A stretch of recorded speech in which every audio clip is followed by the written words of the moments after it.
Hello everyone and welcome to the next video of Airbus and what's it doing now. Today we're going to have a look at the electrical system on the Airbus 320neo. There aren't significant differences between the CEO and the Neo, but there are some variances, so do make sure that you look through the systems on your specific aircraft type. There are also some other differences which can be significant. One of those is the alternate or the essential alternate feed. Most of the modern 320 fleet now and 319 fleet have had a modification which will do the auto switch over, but you need to check and see if that is the case with your aircraft. Well, that's basically all I have to say on that side of things in terms of the differences with the aircraft fit. Your FCOM will obviously be specific to your type. We'll have a look at a basic overview of the system first, and we're going to draw up on the board here the basic mechanics of the 320 electrical system. We're not going to rebuild and rewire the Airbus today. That's not the intention of this video. What I am going to try and do though is give you a broad overview, a practical application of what these things really mean and what happens if we lose various systems. This isn't an interview for a command course. It isn't a type rating instructor or examiner course where you have to know the specifics ins and outs. This is for you to have a broad idea of the electrical system and how it works on a sort of day-to-day and in abnormal conditions.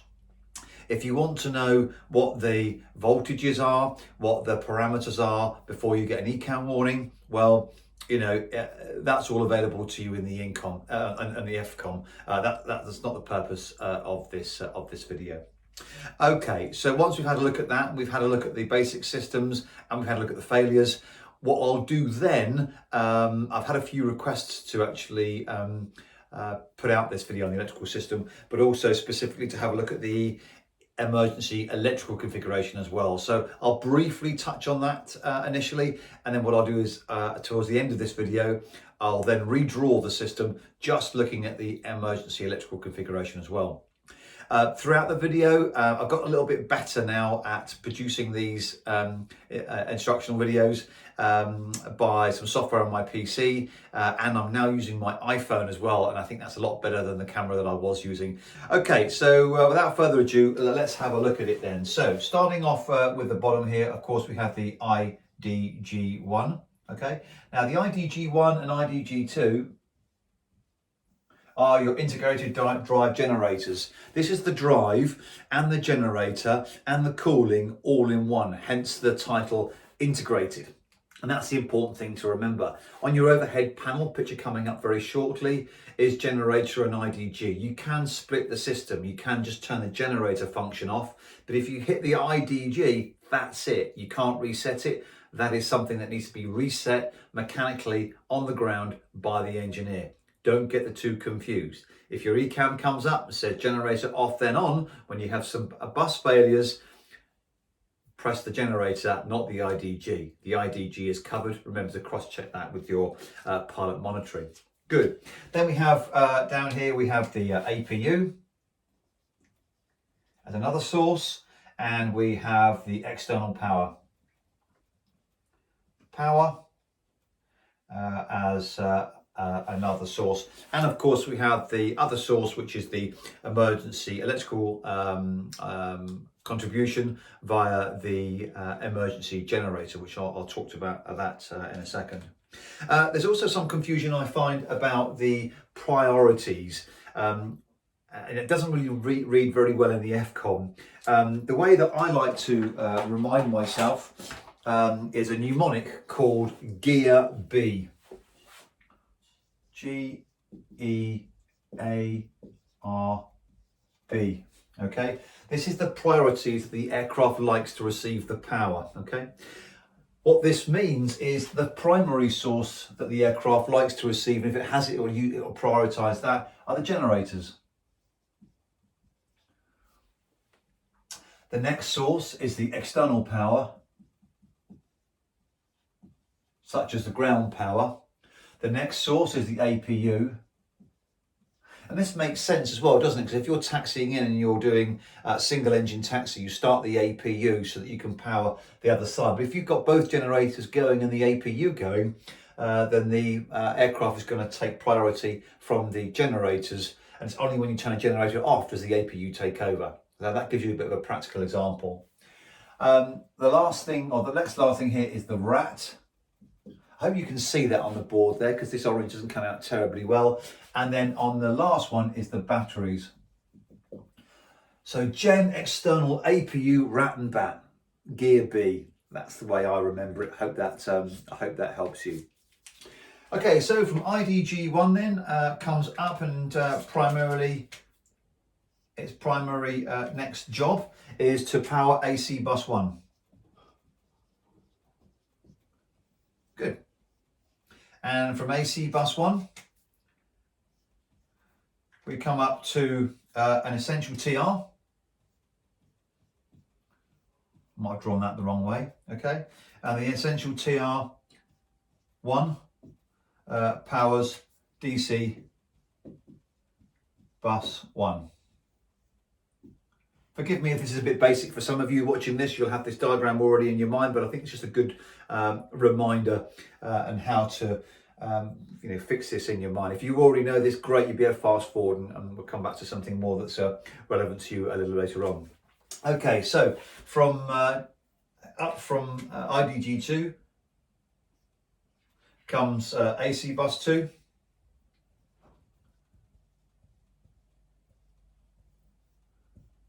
Okay, in the middle of AC bus 1 and 2 is the AC essential.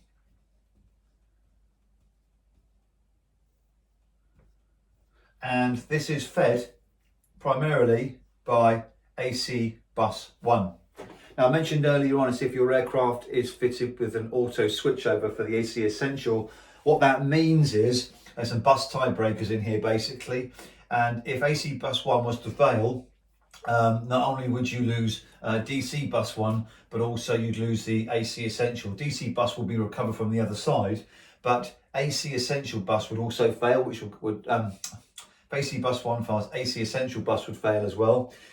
What you've got there is a switchover, and if I just do that in a dotted line, that might be a bit more useful for you, mightn't it? So if you've got the auto switchover, as soon as it's failed, it'll look for power from the AC bus 2 and automatically do the switch for you. So all you lose is 1, and your AC essential is still powered. If you don't have the auto switchover, then again you're going to have a whole eye full of ECAM, and it'll get to the point where you just do the AC essential switch, and your AC essential will then be powered. Okay, so just look in your manual as to see whether you've got that auto essential switch. Good. From AC bus 2 then comes another one of these swanky, I'll draw this the right way now. This is TR2. Transformer, rectifier, changes the voltage, changes it from AC to DC. That's what a transformer, that's what a rectifier does. An inverter does it the other way. I'll come on to the inverters in a minute. The inverter does it the other way by converting DC to AC, and we'll look at why we need those a little bit later on. Okay, so, and then we've got DC bus 2. DC bus 2. Okay, well that's essentially we've got the DC battery bus here. I've got DC essential here. DC essential bus here, and that is powered by DC bus 1. And we've got DC battery bus at the top here, and then you've got battery 1, and you've got battery 2.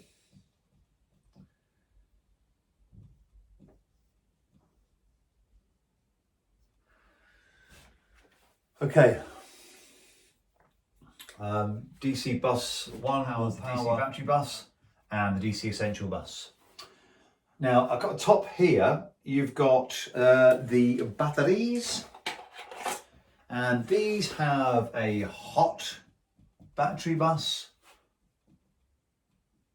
attached to both sides, and these are the things that are permanently hardwired to the battery, so they don't need sort of selection to be on and off. These are things like the squibs for the fire extinguisher and that sort of thing. Okay, and there is a contact from the batteries onto the DC battery bus so they can charge. So you'll notice these aren't always on. When you look at the electrical page, when the voltage drops, then it charges the batteries via the DC battery bus. So they're not always on, and these are controlled. I'm probably going too technical here, but by battery control limiters, okay? And it's a battery control limiter that decides if it needs charging, and if it needs charging, the line continues and it whacks up a bit of voltage on the battery. You often see this if you've had to do an APU start on the batteries, and then once the APU is online and it's powering all the system, you see that the BCLs need to suck juice out of the system in order to recharge the batteries. So look guys, that's basically it. That is your electrical system generation. And to be honest, it is fairly simple. I think people can complicate this, and it doesn't need to be complicated at all. It's very much like your car. Some bits run off batteries, some bits run off the alternator. Lights and radios and that sort of thing need powering while the car's running. When you turn the car off, you can still use some of these items, and that's powered by the battery. And some of those things can be inverted to create from DC to AC. Some of them are AC to DC, which via a transformer, rectifier, and some the other way via an inverter to convert the DC back to AC. So it's exactly the same in your car, but of course it's a bit more robust on the Airbus, because we need systems in duplex and triplex and the various sources that can still power these services. So I'm just looking at my little notes here. I don't think there's anything else that I need to talk about in terms of the actual system. What we do need to talk about though is what fails and what systems are associated with it. So when you're doing your failure management and you lose, say, the AC bus or the AC central bus, you've got an idea of really what that means to you and how that's going to affect your day. So I'll get that up and running for you now. So what does it mean then? We can lose AC bus 1, AC bus 2, the AC essential, DC essential. We can lose the DC battery bus and DC bus 1 and 2. These are sort of common things that you might see on a simulator detail. So we're just going to take a rundown now of what they mean. If you want to know what the diagram looks like when the aircraft reconfigures itself, when you lose one of these, then have a look in the FCOM. I don't think there's any point in drawing these lines now, because it doesn't really matter how it does it. The point is, when you lose something, you need to know what you've got left. So the AC bus 1 then, we mentioned this earlier on as to whether or not you've got this switch over from the AC bus 2. So you need to have a look at your aircraft FCOM to see if, and your mod to see if your aircraft fit, to see if that's been modded. But essentially with AC bus 1, we're just losing number 1 items of where there are 1 and 2. So for example, AC bus 1, you're going to lose reverser 1. You'll lose left windshield. So you might want to, that's the front glass. So you might want to think about whether or not you're in icing conditions, whether you better do Cat 3. That's a non-monitored item on the ECAM. You'll lose 1 times fuel pump in each. That's no real biggie, is it? Because it's not gravity fuel feeding or anything. So you've still got another fuel pump running. So that's okay. And you'll lose your BSCU1. And the last thing you'll lose is some spoilers, spoiler 3. So not the end of the world, and losing AC bus 1, certainly a more manageable situation. There'll be a landing procedure to do because you've lost some spoilers, etc. But you know, but no biggie. AC bus 2, however, is much more of an issue. Now, AC bus 2 powers all of the first officers' instrumentation, so it will lose PFD2. I don't know if you can see this, I'm writing PFD2, ND2, and lower ECAM. So instantly AC bus 2, if you've lost the screens on the right hand side, you know you've got an AC bus 2 failure. It's much more of an issue. You lose some of the items like reverser 2, right windshield, the number 2 fuel pump, reverser 2, I think is another, that's probably the more significant one that you're going to lose on AC bus 2. So AC bus 1's manageable. AC bus 2 again is going to be more of an issue for you.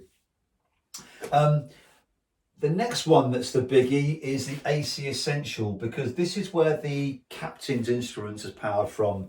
So if you lost the AC Essential, you'll lose PFD1, you'll lose ND1, and you'll also lose upper ECAM.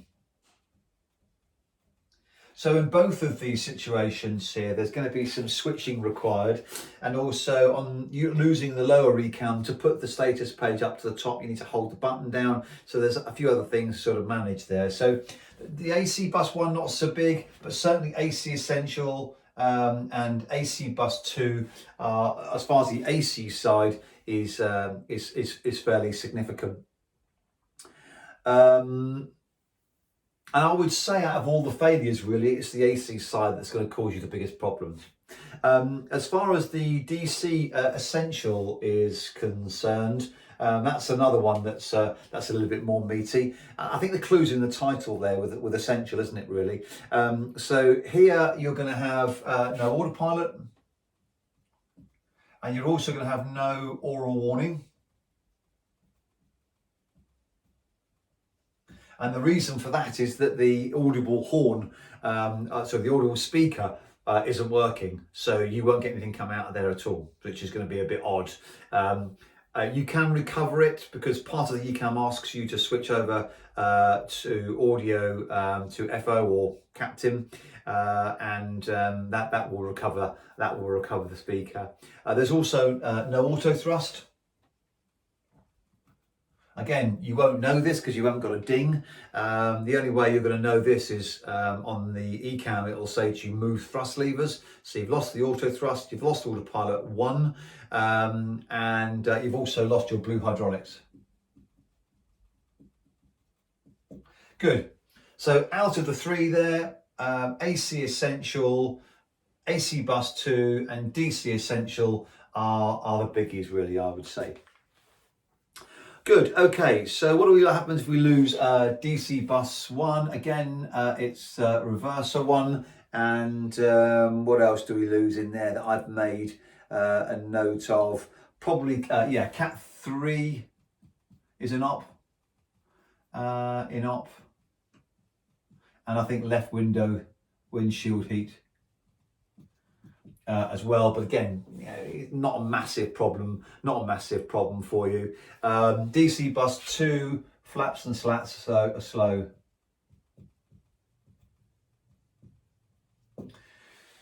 Good. I really hope you can read this. I'm sorry if my handwriting's a bit small, but it's so difficult to get it zoomed in here.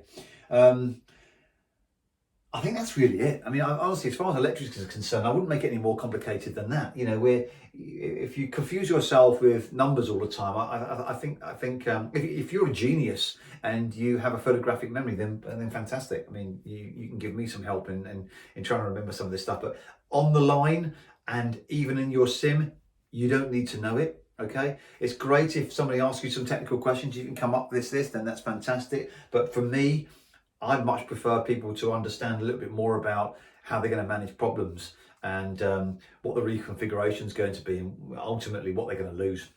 That for me is a much more practical way of looking at these systems, and for me that's how I go about it. So when I talk about hydraulics and stuff, I'll approach it in exactly the same way. If you want to know more, then there's more detail there in your FCOM.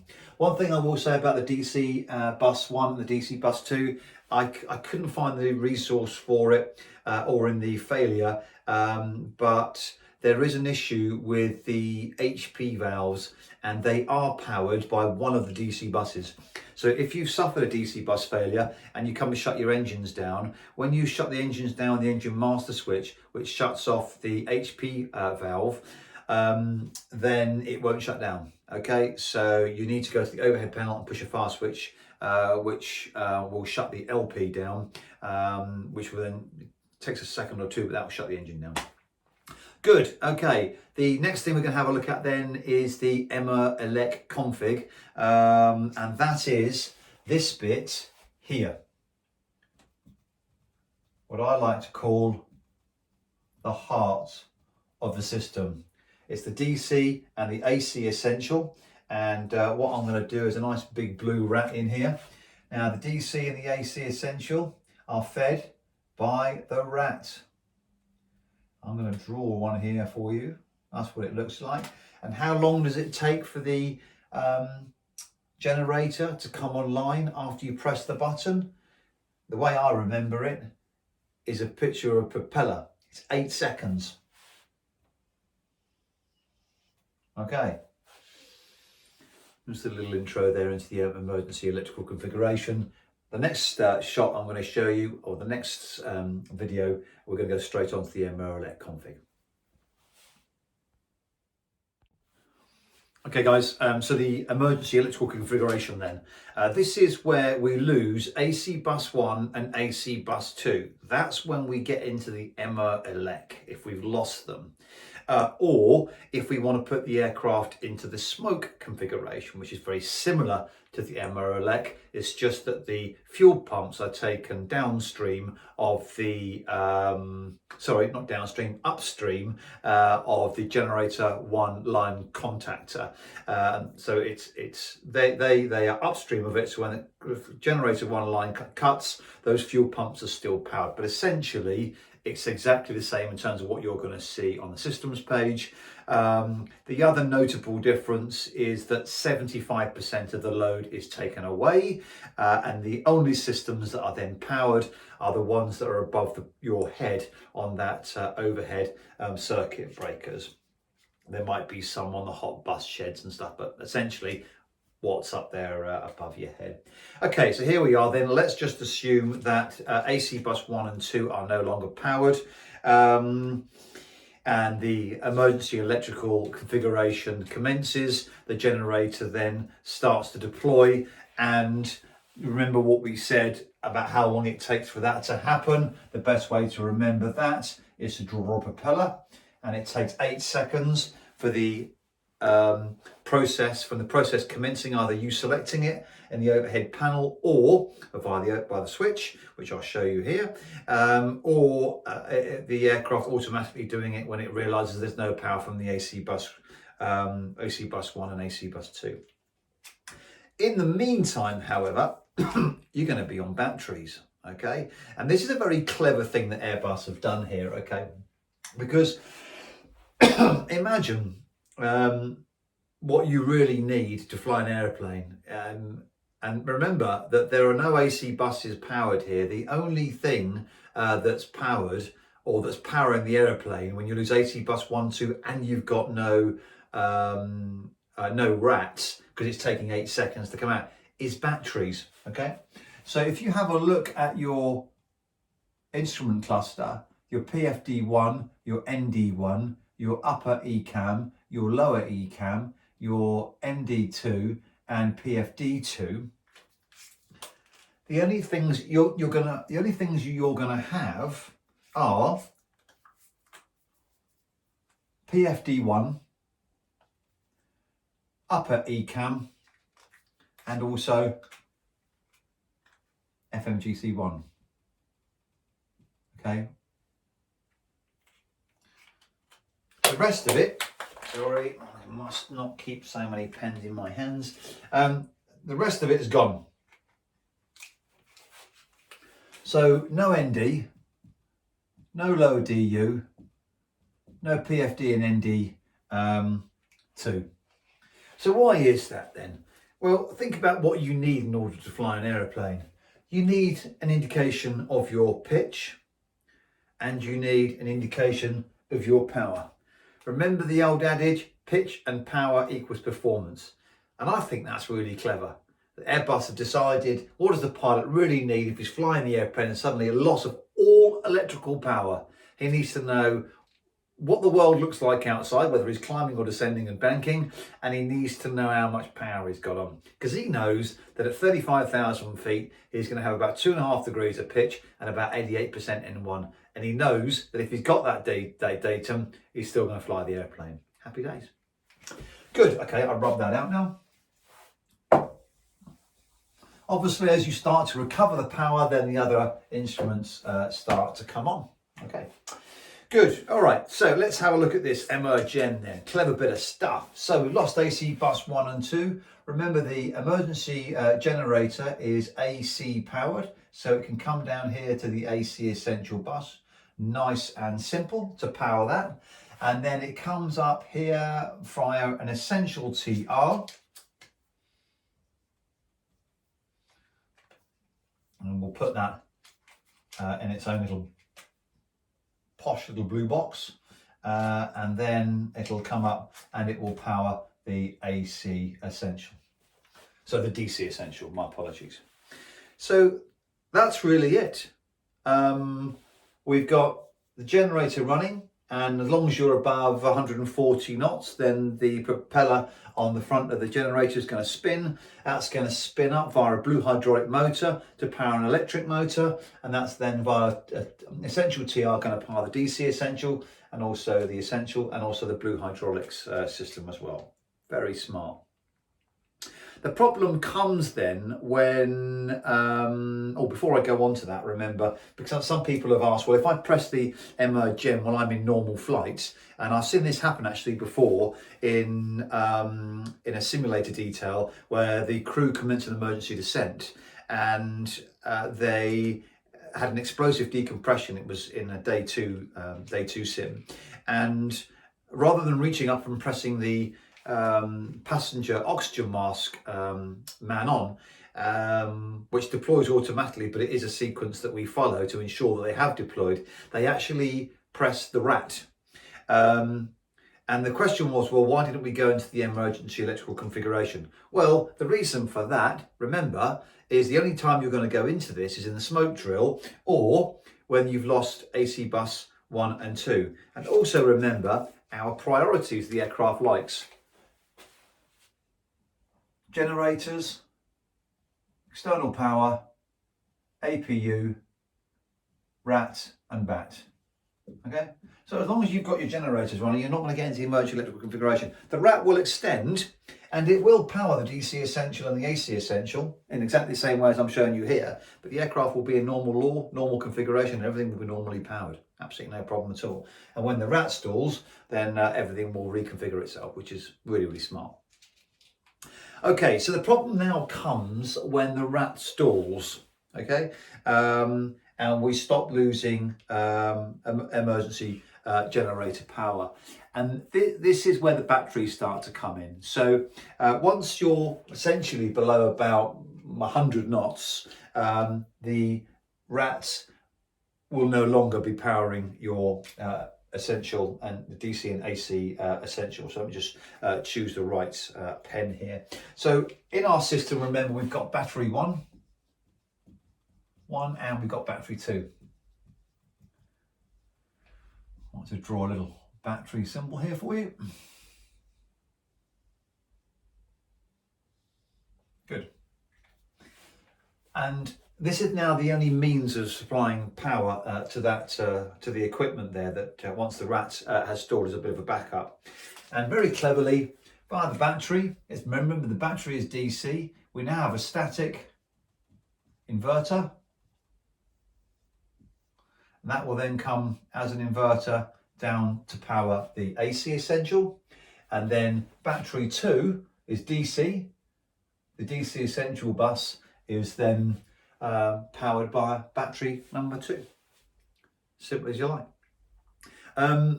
As we get below 50 knots, however, then the AC part of the system is shed. So let's just do this, less than 50 knots. Then let's just basically take out this part of the system here, basically. So less than 50 knots, the static inverter contactor will come out. and then you'll lose the AC essential. I think that's pretty much it. Just looking at my notes behind me, then my little drawing.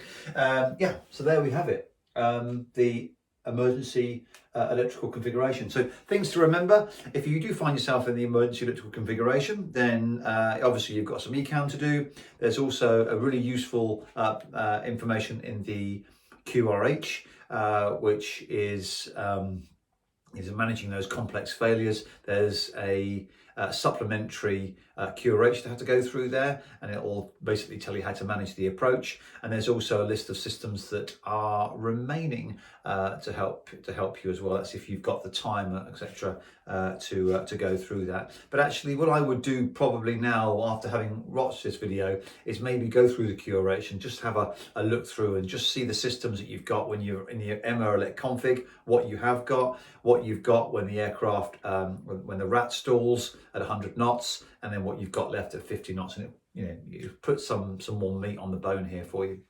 Good. Well, I hope you found it really interesting. I'm really glad that I've had the opportunity to do this for you today. If you've got any questions, please put them in the comments below. And if there's anything else that you want to see, I really want to get onto hydraulics at some point. So probably going to have a look at that next. And then we'll see how we go from there. I've got a few days off to plan a few bits and pieces, and then I've got a full-on schedule for the next couple of weeks as we get guys back into recency in the simulator before they go out on the line. That continues with a passion, so you might be able to get limited responses back from me during that time, but please do put the comments in there. I do read them, and when I get time I'll be able to respond to them. So thank you so much so far for those that have subscribed, and for those that have commented. Please keep them coming. Share the video to your friends if you think it's useful. If you think it's anything that I've missed or anything you think would be valuable to put in my briefings, then please do, because I can edit them, no problem. I'm more than happy to do that because that helps me get better and helps me understand what you guys need, and ultimately gives you the information that you need, which is really why I'm doing this. So thanks very much. Stay tuned for the next instalment.